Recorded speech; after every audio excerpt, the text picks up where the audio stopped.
He handed over his first-class ticket with quiet dignity. A Medal of Honor, recipient 82 years old, is on his way to the White House for a ceremony in his name. But moments later, they tore his seat away, handed him a crumpled boarding pass for the back of the plane, and told him, "Sorry, sir, you've been downgraded to economy. Loyalty members come first. No apology, no recognition, just indifference." What they didn't know was that in 8 minutes, a single phone call would bring the entire airline to its knees. And the man they'd dismissed as just another old veteran, he would change not just their flight, but the future of aviation forever.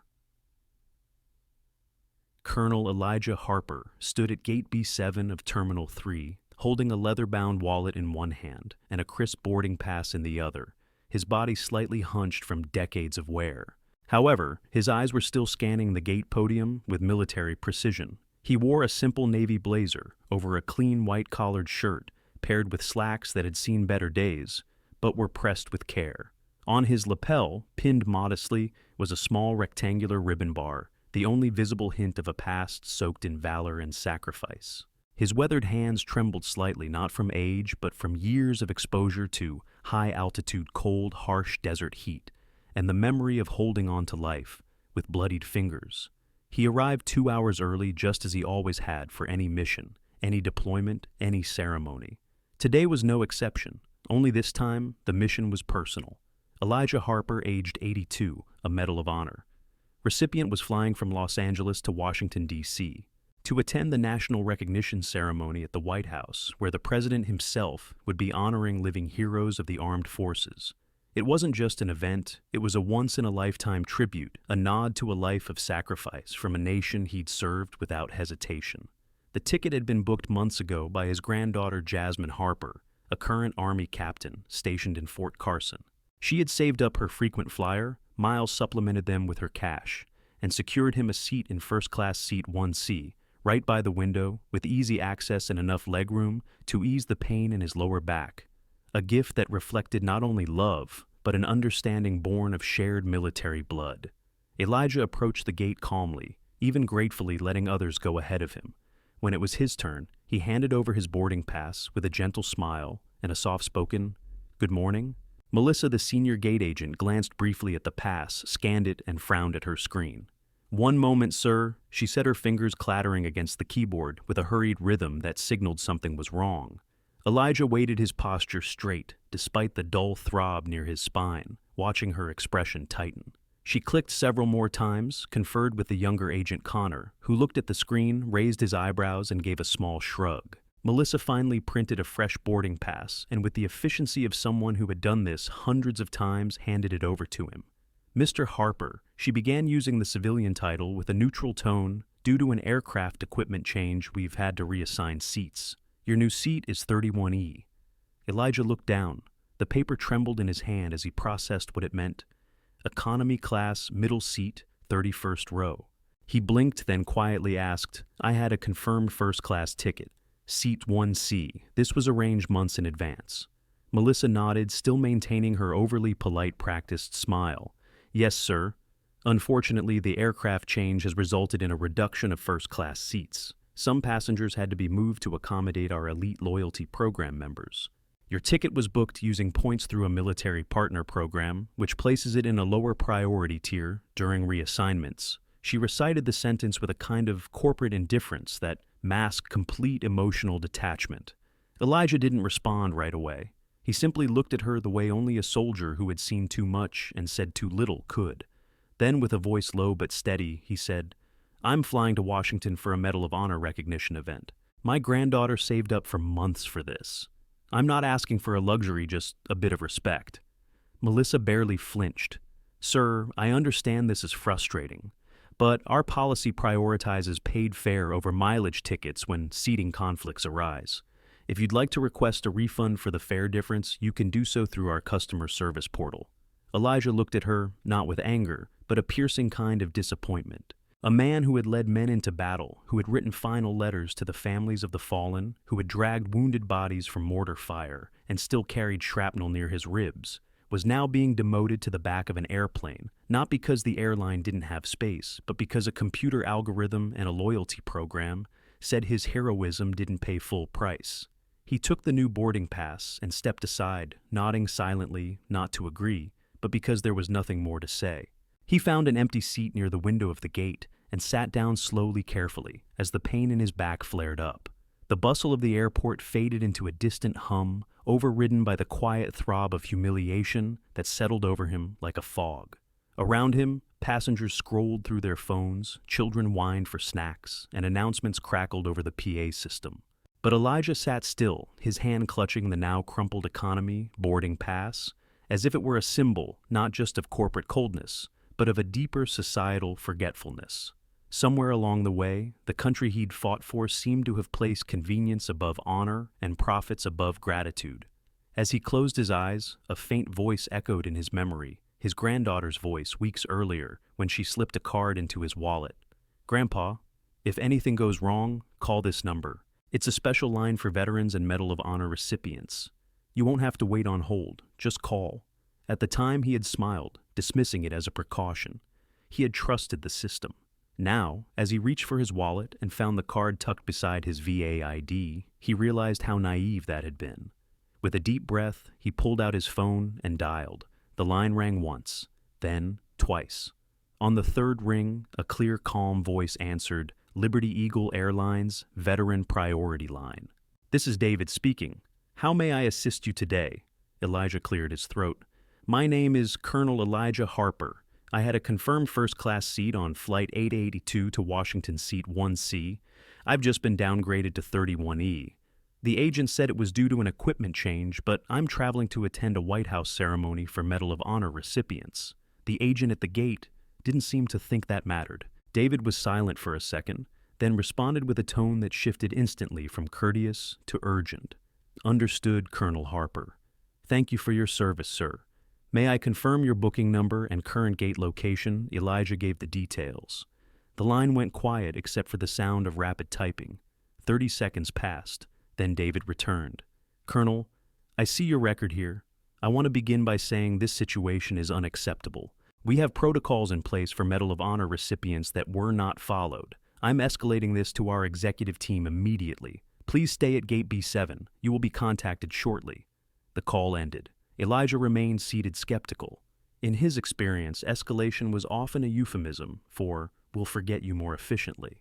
But he had made the call. He had done his part. And now he waited not with anger, but with the quiet resolve of a man who had waited in foxholes in hospital wards and the silence between artillery shells. Little did he know that phone call had just sent a ripple through the very top of Liberty Eagle Airlines. A ripple that in less than 8 minutes would erupt into a storm at Gate B7, unlike anything the terminal had ever seen. Colonel Elijah Harper remained seated by the tall window of Gate B7, his figure calm and composed, though the pulse in his fingers betrayed a silent storm beneath the surface. Outside, he could see the aircraft being prepped, luggage being loaded, ground crews moving like tiny figures in an intricate dance of routine. The announcement board still listed Flight 882 as on time. Passengers bustled around him, some checking bags, others laughing into their phones, oblivious to the history quietly folded into the man a few feet away. He looked down at the creased boarding pass, again, row 31, seat E, crammed between strangers miles away from dignity. For a moment, his thumb grazed the edge of the Medal of Honor, citation tucked in his wallet, the paper soft from time and reverence. He didn't carry it to boast. He carried it to remember. Not just what he had done, but who he had lost. Each name engraved in his heart, each breath he had drawn for them. That medal wasn't about him. It was a weight he wore for others. Exactly 6 minutes had passed since he ended the call with David at the Veteran Priority Line. Elijah had closed his eyes, letting the murmur of the terminal wash over him. He wasn't expecting much. A formal apology. A polite voucher. Maybe an upgrade on a future flight he might never take. What he didn't expect was the sudden change in the atmosphere of the terminal, like the air itself had stiffened. At 7 minutes, there was a slight ripple in the boarding line. Conversations slowed. Heads turned, and at minute 8 it arrived. A small entourage burst into view at the far end of the concourse, moving not at a walk, not at a dignified executive pace, but at a near sprint. At the front was a tall man in a tailored navy suit tie, askew brow glistening with sweat despite the blasting AC. This was Daniel Royce, president and CEO of Liberty Eagle Airlines, and he was flanked by two senior vice presidents and an assistant who was frantically whispering into a headset, eyes darting across the crowd. They cut through the crowd without pausing, bypassing security staff and startled passengers. All eyes turned. The buzz of a brewing spectacle grew. At the podium, Melissa froze. Connor looked up from his screen and blanched. That's Mr. Royce," he whispered, voice cracking. Melissa's eyes went wide. She had never seen him in person. Most gate agents never did. And he was heading straight for them. Royce didn't pause. He didn't offer greetings. His voice when he spoke was loud, clipped, filled with urgency. "Where is Colonel Elijah Harper?" Melissa stammered, stunned. She pointed her finger trembling toward the window. There by the seats. That man Royce didn't wait for the sentence to finish. He moved directly toward Elijah, followed closely by the others. Elijah opened his eyes slowly as the sound of dress shoes striking tile approached. When he looked up, the face of Liberty Eagle's top executive loomed above him, red-cheeked, heaving, slightly but earnest. Colonel Harper Royce began, breath-catching. "Sir, my name is Daniel Royce. I am the president and CEO of Liberty Eagle Airlines. On behalf of our entire company, I want to extend to you the most profound and personal apology for the way you've been treated today." Elijah blinked. For a long moment he said nothing. Royce continued, his voice lowering in volume, but thickening with emotion. "There are no excuses. Your reassignment was a failure, not of equipment or policy, but of principle. It never should have happened. The moment our veteran priority team was alerted, it became clear this situation violated every value we stand for. I came here personally to make it right." Passengers nearby had stopped boarding. Some had their phones out subtly recording. Others simply stared. Elijah glanced down, then looked back at Royce. "It's not about the seat," he said quietly. Royce nodded. "It's about respect," he finished. "And that's where we failed you, sir. Catastrophically." He turned toward his team. "Hold the flight. We're reallocating the first-class cabin. I don't care what it takes. If we have to bump one of our executives or me, so be it. Colonel Harper will travel in dignity." Then, with finality, he added, "Effective immediately, Colonel Harper and any member of his family will have lifetime complimentary travel on Liberty Eagle, highest service tier, no restrictions. It's the absolute least we can do." Elijah was still silent, not out of pride, out of the quiet disbelief that his voice had reached someone at the top. Royce, reading his expression, offered a softer gesture, a slight bow of the head. "Sir, we're not just fixing this moment, we are rewriting the protocol. You should never have had to make that call." His eyes flicked to Melissa, still frozen at the podium. His tone darkened. "And we'll be having a very direct conversation about what customer service means, especially when it concerns a Medal of Honor recipient." Melissa visibly paled. Connor looked as if he might faint. But Elijah, now standing, adjusted his blazer, squared his shoulders as best as he could, and offered his hand. "Mr. Royce," he said with gravitas, "only a soldier could carry. I appreciate you coming. This isn't just about me. It's about the people who didn't come home. That seat, they earned it more than I ever did." Royce's eyes moistened, and he nodded solemnly. "Then, let us carry their honor with you." And with that, the terminal fell into a reverent silence as Colonel Elijah Harper was personally escorted to Seat 1A by the president of the airline himself. As Colonel Elijah Harper stood upright beside Gate B7, guided gently by the steady hand of Daniel Royce, the CEO of Liberty Eagle Airlines. A quiet transformation rippled through the terminal like a wave overtaking still water. Conversations died mid-sentence. Children's laughter tapered into silence, and the rustling sound of rolling luggage slowed to a hush. A crowd that had moments ago seen only a frail elderly man now turned their full attention to the truth that had suddenly come into focus. This was no ordinary passenger, and this was no ordinary day. Elijah didn't walk quickly, nor did he carry himself with arrogance. He moved with that unmistakable grace born of discipline and pain, the kind that whispers rather than shouts, each step deliberate, forged from years of marches, deployments, and unspoken goodbyes.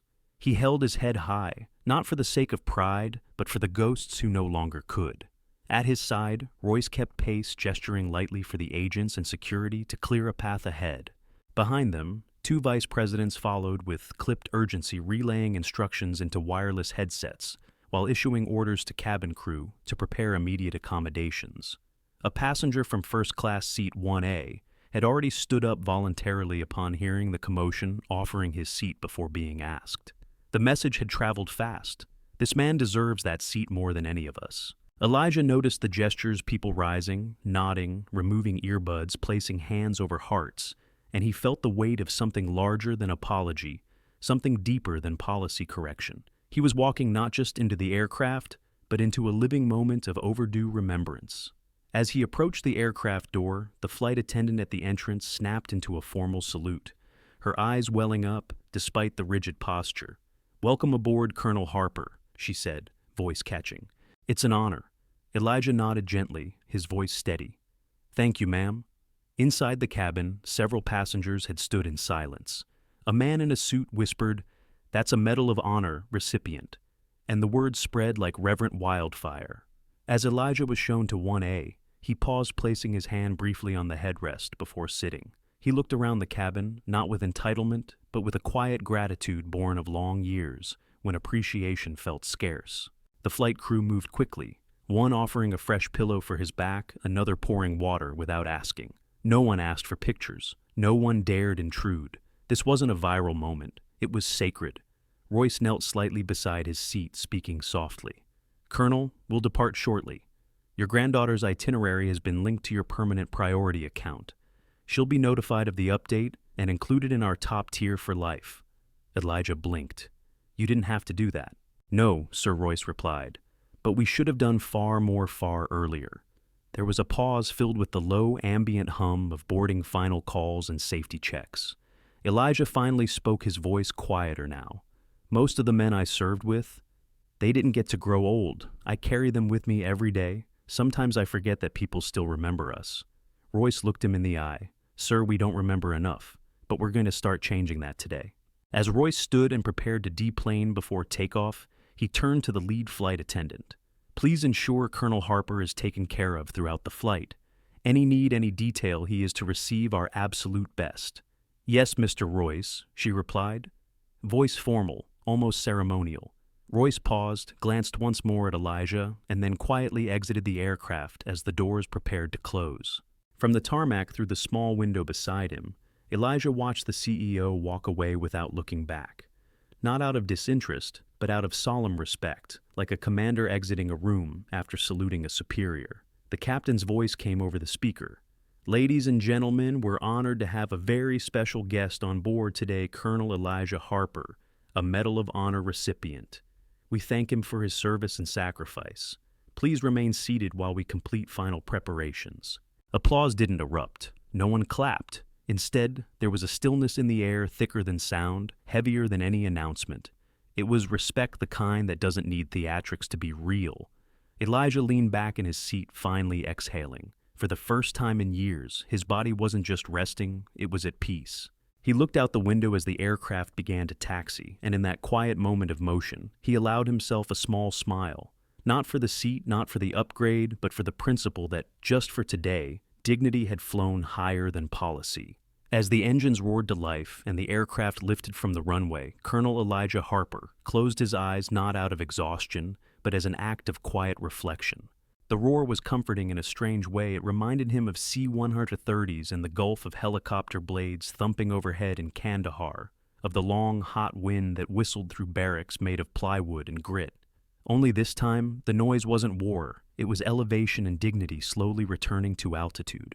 The flight attendants moved with solemn care, offering him a warm blanket and a fresh set of noise-canceling headphones.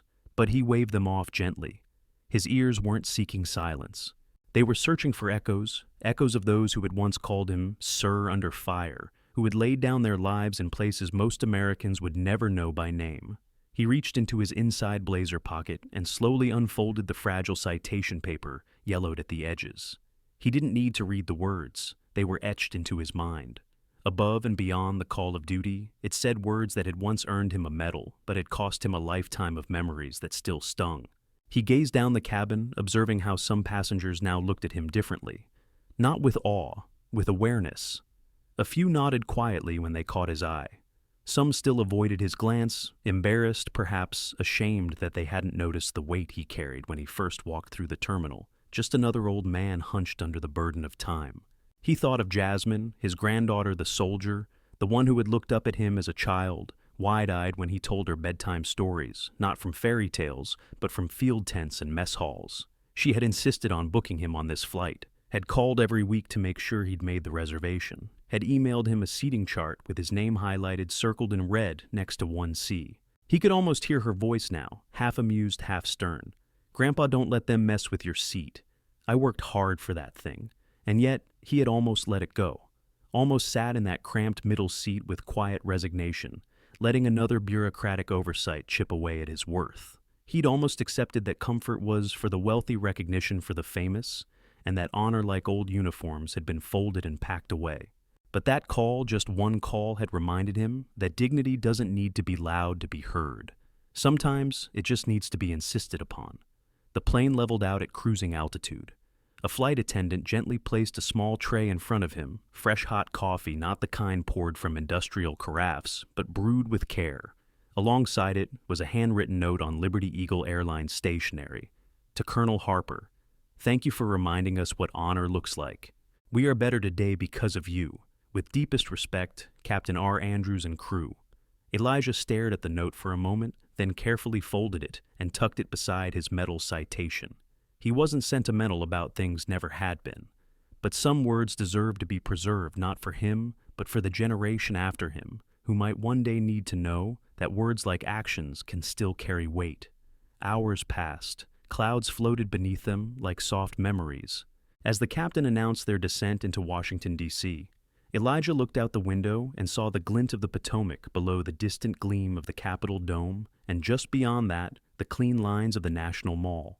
Somewhere down there, the White House waited not for his glory, but to recognize what he had given away without complaint. He adjusted his blazer, straightened his back as best he could, and ran a hand through his thinning silver hair. He wasn't arriving as a guest. He was arriving as a reminder. When the plane touched down with a soft bump, the cabin erupted not in applause but in something deeper reverence. A few passengers stood aside to let him deplane first. One elderly woman placed her hand over her heart as he passed. A young boy asked his father, "Who is that man?" The father knelt whispering something, and the boy stood still, silent eyes wide. As Elijah stepped onto the jet bridge, he saw two uniformed servicemen waiting just beyond the gate. One saluted. The other held a placard with his name, not in print, but handwritten bold, as if drawn with pride. Colonel Elijah Harper, honored guest of the White House. He smiled faintly. Not because he was being honored, but because for once he didn't have to carry his legacy alone. And as he walked forward, every step felt like a reclamation, not of a seat, but of something far more sacred, his place. Colonel Elijah Harper walked slowly through the corridor of Washington Dulles International Airport, flanked quietly by two young Marines who escorted him not with ceremony, but with silent understanding. Their boots made light taps against the polished floor, but each step was grounded in centuries of tradition, the kind that binds generations through shared sacrifice. Elijah didn't speak, and neither did the young men at his side. They didn't need to. The salutes they had exchanged at the gate said everything that words couldn't. As they approached the terminal exit, a sleek black government sedan idled at the curb, an American flag mounted neatly on its front fender.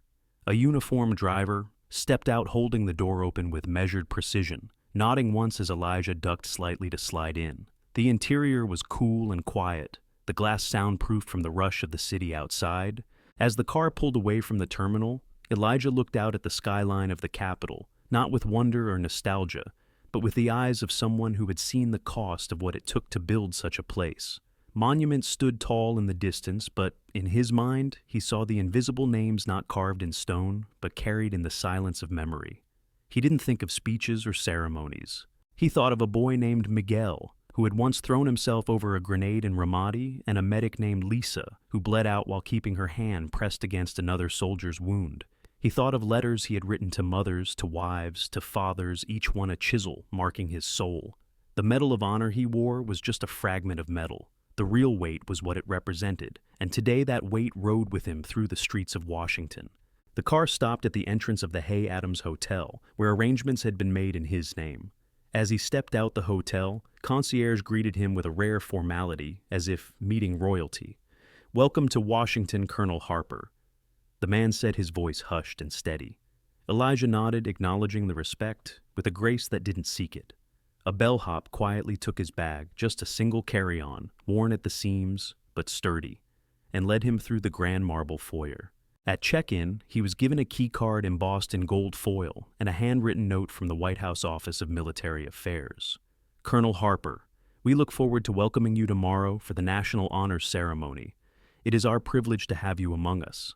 That night in his room overlooking Lafayette Square, Elijah sat by the window, the curtain pulled back, a mug of tea in hand, watching the warm yellow glow of the street lamps spill across the pavement. The White House stood just a few blocks away, its shape noble and distant, its windows reflecting a country that too often forgot the people who had built it with blood, sweat, and silence.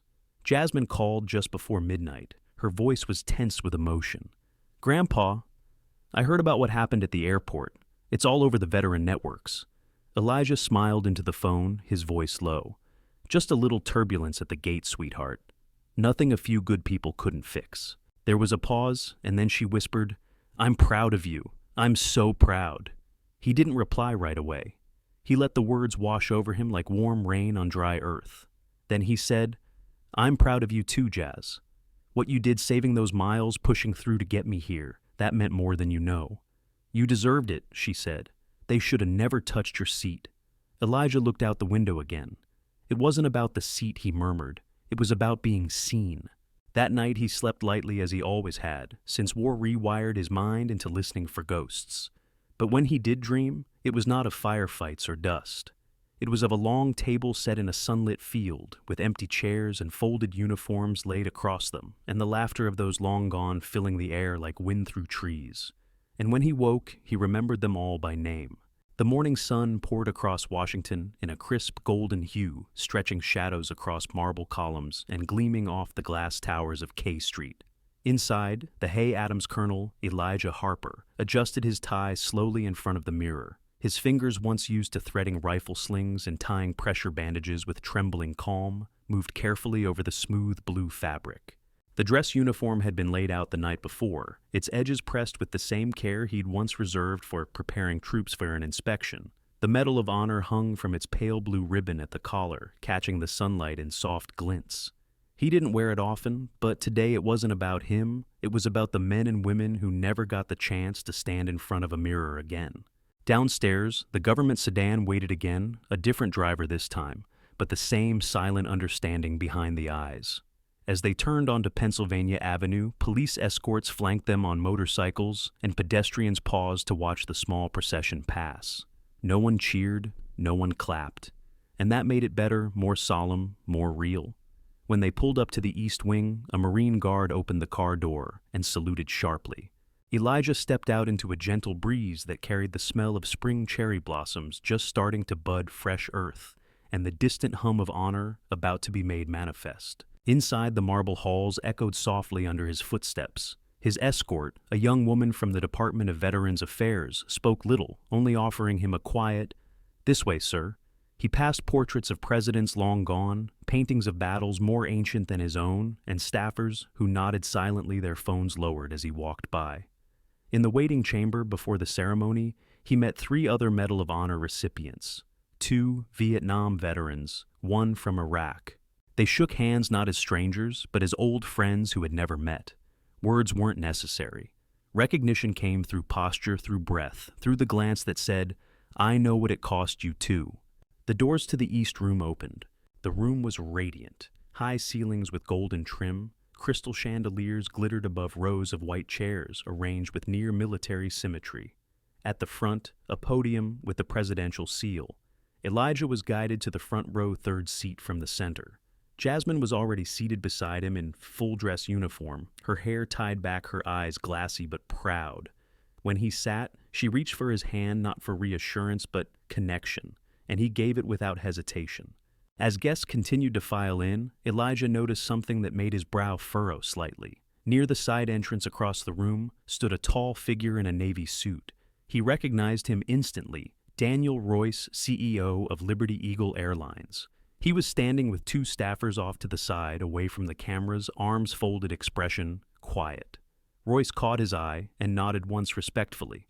No grand gestures, no fanfare, just presence. Then the announcer's voice echoed, "Ladies and gentlemen, the President of the United States."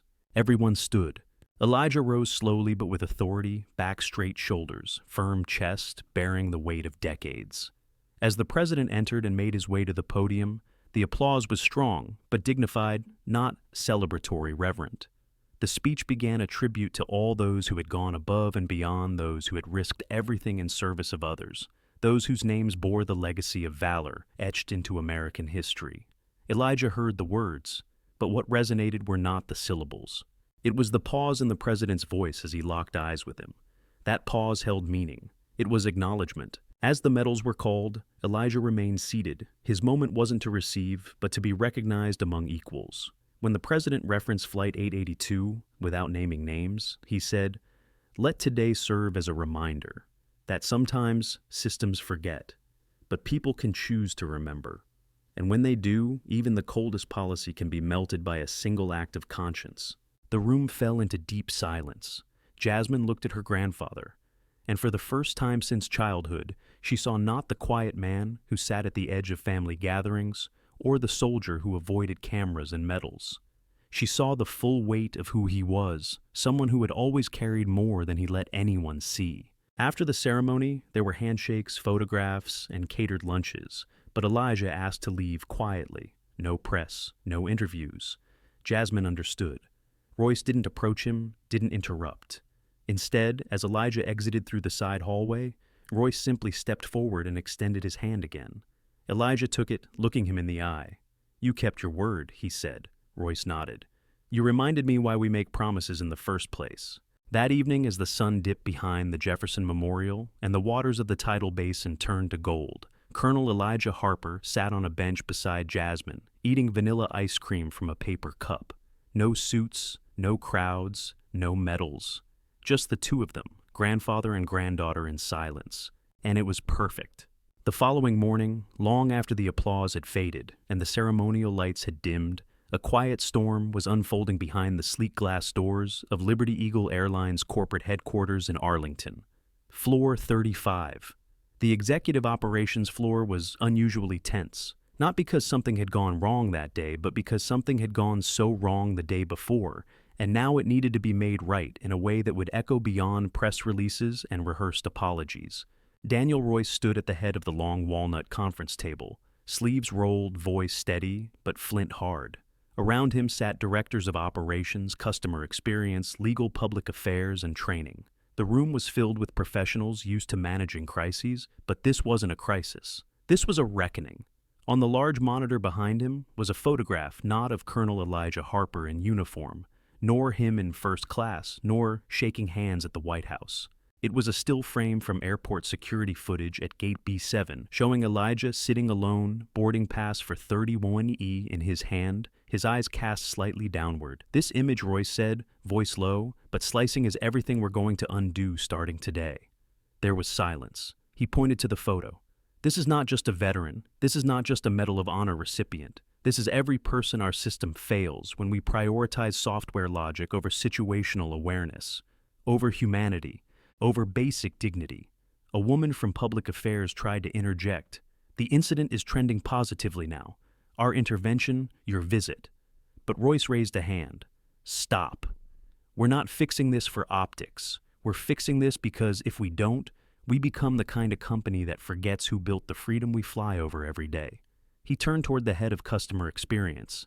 "Effective immediately, we're instituting what I'm calling the Harper Protocol." He paused, letting the name sink in. Every Medal of Honor recipient, every recipient of a Distinguished Service Cross, every living veteran traveling for a recognized state or ceremonial event will trigger an immediate priority honor flag in our system. No downgrades, no algorithm overrides. No loyalty status can supersede their seat. If there's a conflict, it escalates to executive review within 10 minutes. Period. One of the VPs furrowed his brow. "That's logistically complex, sir." Royce didn't hesitate. So was Omaha Beach. The room fell silent again. Training modules will be rewritten. Every gate agent, every call center operator, every flight crew member will be required to complete a new module titled The Cost of a Seat. He clicked the remote and another image appeared. This time Elijah standing beside the CEO at gate B7, the boarding line frozen around them, passengers turning their heads.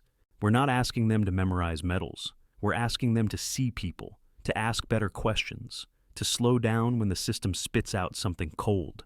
He turned to his assistant. Issue a public statement not about the seat, about the man. Tell his story, and not the tidy version, the real one. Later that week, every Liberty Eagle employee, over 43,000 of them, received a new internal memo titled Honor Isn't Optional. Attached to it was a mandatory 20-minute training video that began not with corporate branding, but with Colonel Harper's voice recorded in Washington just after the ceremony. Respect isn't about being saluted, it's about being seen. I've buried friends who never made it home. I carry their names in my bones. If one of us shows up at your gate, understand we don't want applause. We just want to know our country hasn't forgotten. Connor, the junior gate agent who had stood silently at the terminal that day, watched the video from his break room in LAX with tears stinging his eyes. After the incident, he had quietly filed an internal report on the encounter, expressing concern over how it was handled. That report had reached Royce's desk, and now Connor's name was listed in the CEO's commendation notes for internal leadership. As for Melissa, the senior agent who had delivered the cold downgrade and recited policies like scripture, she was reassigned to a back-office role in training logistics. She wasn't fired, but she was required to complete 6 weeks of one-on-one veteran empathy training, shadowing disabled veterans and learning their stories face-to-face. It wasn't punishment, it was transformation. And as Liberty Eagle Airlines prepared for its annual corporate summit, a surprise keynote speaker was announced. Not a celebrity, not a politician, but a quiet man with silver hair, weathered hands, and a voice like worn leather. Colonel Elijah Harper. He didn't speak about war. He spoke about waiting. Waiting to be seen. Waiting to be heard. Waiting for a nation to remember not just what its soldiers had done, but what they still needed long after the last gunfire faded. And when he left the stage to a standing ovation, he didn't smile for cameras or linger for autographs. He simply tipped his head once and walked on. Colonel Elijah Harper didn't return home to fanfare. No news vans waited outside his modest 2-story house in a quiet Virginia neighborhood. No photographers lined his driveway, and no flashing lights greeted him when he opened his gate with a firm, familiar tug. The rhythm of his life resumed exactly where it had paused slow morning walks. Black coffee steeped too long, the creak of wooden floors that remembered his footsteps better than any parade ever had. And he preferred it that way. The uniform he wore to the White House was carefully hung back in its protective case, zipped slowly, reverently, as if laying a friend to rest. The Medal of Honor went into the same drawer it had lived in for decades, placed not on top, but beside folded letters, some open, some still sealed, written by soldiers whose stories he could not finish. Jasmine visited that evening. She brought takeout fried chicken collard, greens cornbread, and peach cobbler. The kind of meal they both pretended was about hunger, but really was about comfort. They sat at the kitchen table, elbows resting on wood, polished by memory, speaking in the quiet shorthand of family. They asked me to speak again, Elijah said eventually, sipping his tea. At the Liberty Eagle Summit next quarter. Big crowd, executives, veterans, some kids from ROTC. Jasmine smiled, folding her napkin. And I said yes, he replied. But I told them I'd only do it if they stopped calling it a talk. It's not a speech if you're just telling the truth. She nodded, her eyes full of something deeper than pride recognition. You think it'll matter? He leaned back, exhaling slowly. Not to everyone, but maybe to the next young soldier who gets told they're not worth a seat. Maybe to the agent who pauses before saying, it's just policy. They didn't speak again for a while. The clock ticked in the hallway. A breeze moved the curtains. Outside, the streetlights blinked on one by one. Later, as Jasmine prepared to leave, she stopped by the door, hand on the knob. Grandpa. He looked up. Yeah. Why didn't you say anything that day at the gate? Why didn't you raise your voice, pull rank, flash the medal? Elijah thought for a long moment, his gaze drifting toward the front porch.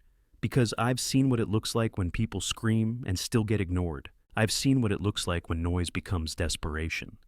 I figured Maybe quiet dignity could do what shouting never did. She didn't respond, but the silence said more than words. After she left, Elijah walked onto the porch. The night air was cool, full of summer crickets and distant wind chimes. He sat on the old bench swing, letting it rock gently beneath him, the wooden frame creaking in rhythm. Above him, stars blinked like the eyes of men long gone, and he whispered their names one by one until the wind carried them beyond the trees. Weeks passed, seasons edged forward. Summer slipped into the hush of early autumn. Colonel Elijah Harper continued his quiet routines, grocery runs at Dawn Church on Sundays, tending to the rose bushes in the back with the same patience he had once reserved for diffusing tension in field briefings. He made no mention of the White House ceremony, unless asked. The Medal of Honor remained tucked away untouched beside letters still unread, but the world had not forgotten, not this time. In boardrooms across the country, airline executives began whispering about the Harper Standard. It wasn't just Liberty Eagle anymore. Competing carriers, fearing the backlash, or perhaps humbled by the viral dignity of what had transpired, began quietly reviewing their own seating policies, especially for veterans and senior passengers.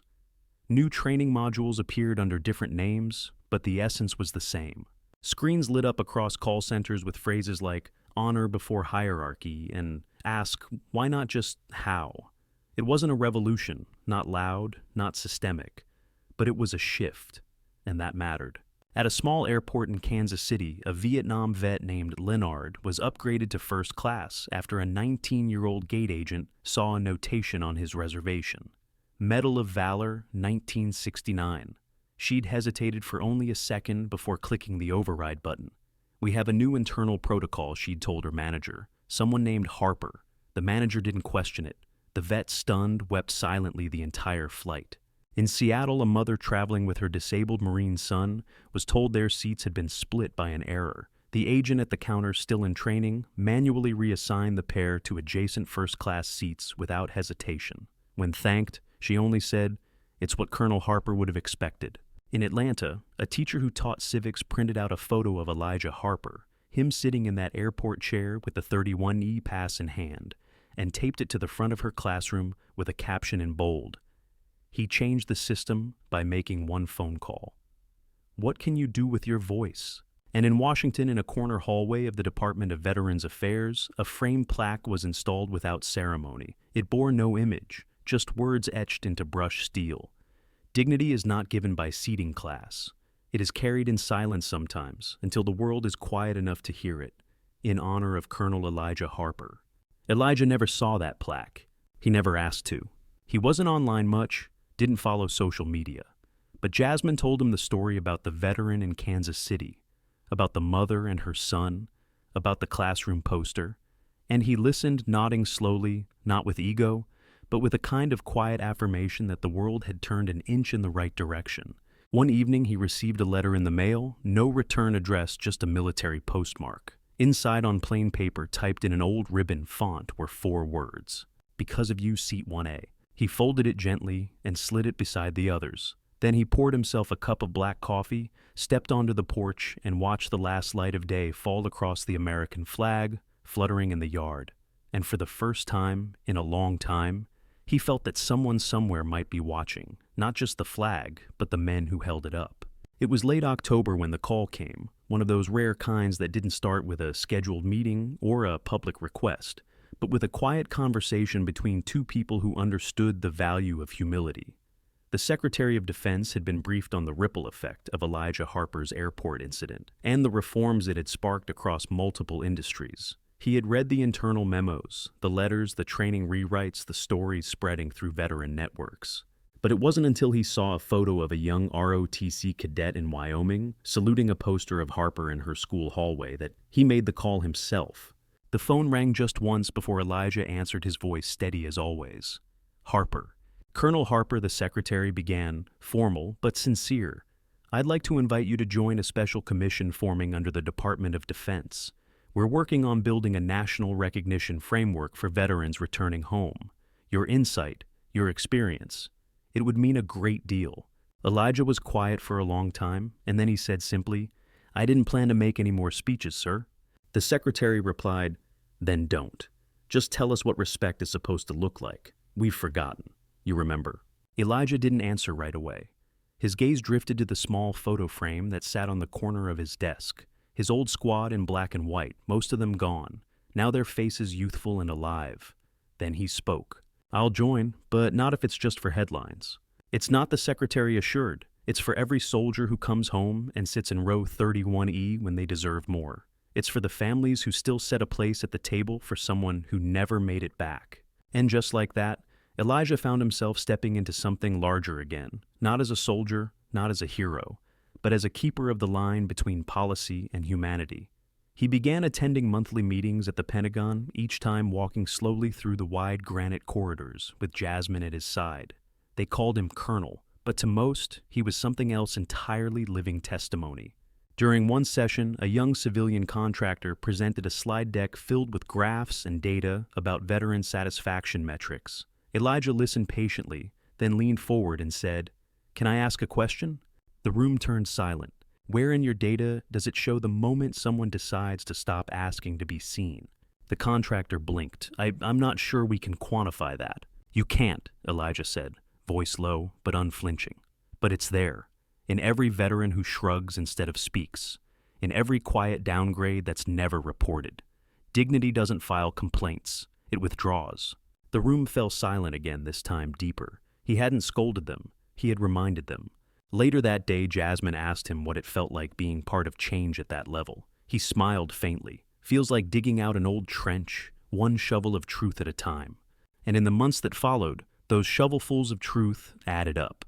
The department issued new travel protocols for all active and retired distinguished service members. TSA revised its screening practices for elderly veterans, emphasizing respect over speed.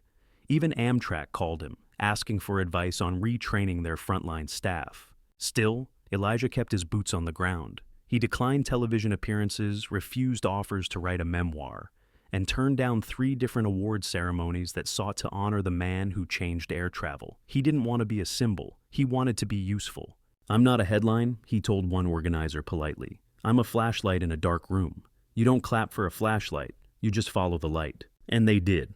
Across terminals and ticket counters, across briefing rooms and boardrooms, across the hearts of those who had ever sat in silence with a pain no system could quantify, his story continued to fly, not with engines, but with intention. Winter crept into Virginia, with quiet footsteps frost-dusting rooftops, windows fogging at dawn, and the hum of heaters becoming the rhythm of ordinary life. Colonel Elijah Harper had never been a man to decorate for the holidays, but this year, Jasmine insisted. She brought a modest pine wreath, draped it in gold ribbon, and pinned a single star at the center. "Not for Christmas," she said, "for the ones we lost." Elijah didn't argue. He placed it carefully on the front door, and every time he passed it, he felt the weight of its silence more than its symbolism. Life had become simple again. No more keynote speeches, no more ceremonies. His work with the Department of Defense continued, but mostly through quiet memos, handwritten notes, and the occasional face-to-face conversation with those who were willing to listen, not to his rank, but to his humanity. And still letters came. From strangers, from young cadets, from elderly veterans who had never told their families about the medals buried in shoeboxes beneath their beds. One letter came from a flight attendant who had recognized a Vietnam veteran during boarding and upgraded him without approval.